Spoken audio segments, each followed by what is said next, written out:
Terima kasih pemirsa TV Tabalong yang budiman, kembali lagi dalam acara Majelis Fikih, wadahnya belajar hukum agama. Nah, tadi kan kita telah membahas tentang sunat-sunat dalam berwudu. Kita akan melanjutkan pembahasan bersama Ustaz Nasrullah tentang pembatal wudu ya Ustadz ya. Iya. Nah, sebelum kita masuk pembahasan, saya ingin bertanya nih Ustadz, sebenarnya yang dimaksud pembatal wudu itu apa Ustadz? Yang dimaksud dengan pembatal wudhu, apabila kita mengerjakan itu, otomatis batallah wudhu kita. Artinya kembali kita berhadas kecil. Jadi hadas kecil artinya orang kada berwudhu. Nah, jadi orang yang sudah batal wudhu sama dengan orang kada berwudhu. Nah, artinya haram beberapa hal seperti yang dahulu pernah kita bahas, yaitu seperti menyentuh Quran, membawa Quran, dan lain-lain. Terus apa saja nih Ustadz yang dapat membatalkan wudhu? Jadi yang membatalkan wudhu itu ada 5 macam menurut di dalam kitab Tangga Pelajaran Ibadah karya dari Haji Muhammad Zuhdi bin Haji Ramli. Nah, ujar beliau pertama, karena keluar sesuatu dari kubul atau dubur kecuali mani.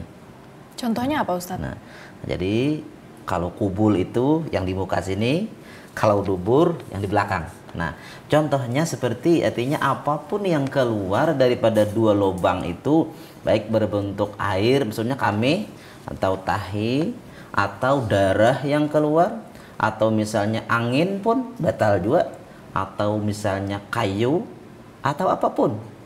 Bahkan kalau menurut di dalam kitab Bajuri, andainya yang keluar itu adalah sejenis cacing, misalnya cacing keluar di burit bayinya mengalu nyauk dunia pinatarang kada jadi sintu pulang batallah wudhu tadi karena sempat keluar daripada 2 lubang meskipunnya masuk lagi, itu batal wudhunya. Nah, itu contoh-contohnya, artinya apapun yang keluar daripada 2 lubang tadi batal kecuali mani tidak batal. Mengapa nih Ustadz keluar mani tidak batal Ustadz? Ya. Keluar mani ini mengapa tidak batal wudhu? Karena dengan keluar mani ini yaitu membuat kita ada kewajiban yang lebih besar lagi, yaitu mandi. Nah, jadi dengan keluar mani wajib mandi ini lebih besar daripada cuman wudhu, artinya lebih berat lagi. Sebenarnya yang keluar daripada kemaluan ini ada yang namanya kamih, tahu bertanya lah. Ada yang namanya madhi. Nah, ada lagi yang namanya wadi, ada mani. Nah, kalau kami kita tahu sudah. Kemudian kalau madhi biasanya cairan bening, nah sedikit likat, biasanya keluar ketika orang sedang naik syahwat. Nah, merangsang biasanya ada keluar cairan, itu ngarannya madhi. Nah, ini najis, keluar ini batal juga wudhu. Nah, kemudian ada ngarannya wadi, lain iwak wadi lain. Nah, yaitu sejenis cairan putih seperti susu. Ini keluarnya ada nyaman gini. Nah, sama tadi. Nah, jadi si wadi ini bilanya kalau biasanya orang keluar kalawasan duduk, kauyuhan bagawi bakal ambil putih sama ambil kayak banyu susu, itu namanya wadi. Ini pun batal. Nah, adapun mani, nah ini tidak batal. Mani ini, nah dicontohkan dalam kitab itu contoh orang keluar mani nih, yaitu pertama yaitu mani itu keluarnya terasa lezat. Kemudian setelah keluar mani yaitu badan terasa lemah. Kemudian keluarnya dengan tercurat. Nah, kemudian kalaunya basah berbau adonan, dan kalau sudah kering berbau seperti putih telur. Itu menurut dalam kitab. Nah, jadi mani ini tidak batal. Jadi selain mani apapun keluar adalah batal kecuali mani tadi. Gitu. Jadi untuk mani sendiri diberatkan untuk mandi ya Ustadz ya? Ya, mandi. Terus setelah keluar sesuatu dari 2 lubang tersebut Ustadz, apakah ada pembatal wudhu lainnya Ustadz? Yang kedua yang membatalkan wudhu yaitu tidur yang tidak tetap tempat duduknya. Nah, jadi ini kisahnya orang guring duduk, amun barabah itu nyata batal sudah. Ini kisah orang guring duduk. Nah, bila tidak tetap tempat duduknya, misalnya tak unggut, ya tak angkat burit, batal. Nah, kenapa bila orang kada tak angkat burit ini kada batal? Karena biasanya orang nang guring indeng badudok ini biasanya asal bujur-bujur guring aja kada mau takantut. Bila mau takantut kecuali diangkat sedikit pret ya lah, kada diangkat biasanya kada kawa kantut. Nah, kemudian tetapi menurut guru kami dulu di Martapura ada guru Zarkashi ngaran sidin. Alim masalah fikih. Si majar fikih ini paling 2 baris sampai berjam-jam pertemuan saking banyaknya penjelasan sidin.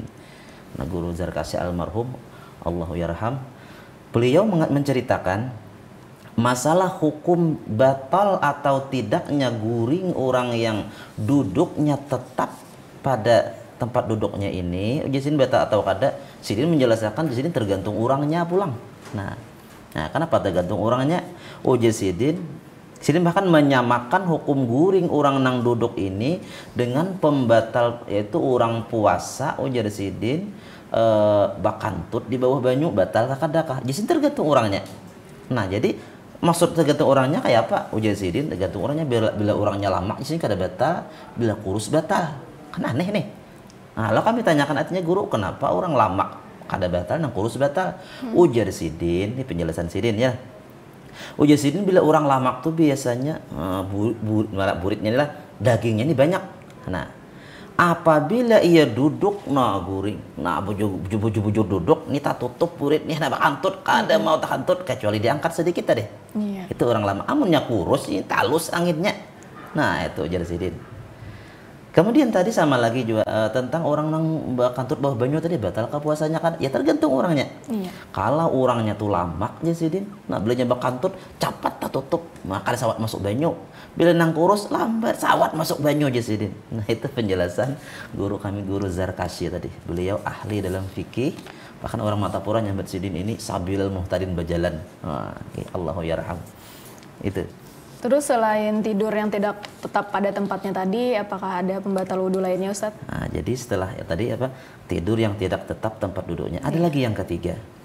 Ya, yang ketiga yaitu hilang ingatan sebab gila, mabuk dan pingsan. Ya, orang hilang ingatan. Sama tadi guring nang barobah, ini hilang ingatan juga. Kemudian gila, hilang ingatan. Mabuk misalnya atau pingsan. Nah, gila meskipun gila setomat, gila babi aja batal lah wudunya karena hilang ingatan tadi. Terus kalau untuk orang yang mengantuk nih Ustadz, apakah wudunya batal juga Ustadz? Nah, kalau orang ngantuk beda lagi. Karena apalagi ini rancak biasanya hari Jumat khatib sedang berkhutbah, banyak nang teguring. Nah, taguring kan ngantuk kah? Nah, tergantung orangnya. Nah, ini ada beda antara guring dengan ngantuk.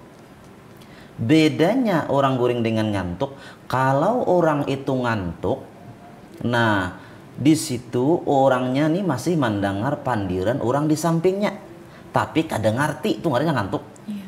Orang hatib ini orang pandira kadang ngerti, pokoknya tapi mendengar, tapi kadang ngerti itu ngarannya ngantuk. Sedangkan orang yang guring, nah itu kada tahu lagi orang di hige-higenya. Nah, itu ngarannya guring. Kalau guring tadi batal, kalau ngantuk kada batal. Nah, itu beda antara ngantuk dengan guring. Ya, itu. Terus selain hilang ingatan karena gila dan mabuk dan pingsan itu Ustadz, apakah ada pembatal wudhu lainnya Ustadz? Ya, ada. Jadi yang keempat yang membatalkan wudhu tersentuhnya kulit laki-laki dengan perempuan yang bukan muhrim. Nah, jadi bila tersentuh kada balepik kulit nih nah, batallah wudhu tadi, yaitu antara laki-laki dan perempuan yang bukan muhrim. Tapi ini maksudnya orangnya ini sudah balik berakal, ganal sudah lah. Amun kakanakan aja kada batal. Jadi kalau untuk orang yang memakai alas atau lapik itu sah atau tidak Ustaz? Nah, maksudnya batal atau jadi batal tidak batal. Jadi kalau nyoba lapik misalnya kain atau apa kada batal. Terus Ustaz ada nggak nih yang tidak batal jika tersentuh laki-laki dan perempuan yang bukan muhrim anggota wudunya nih Ustaz? Ada, yaitu seperti rambut. Nah, rambut kada batal. Kalau misalnya laki membelai rambut nabi ini kada batal.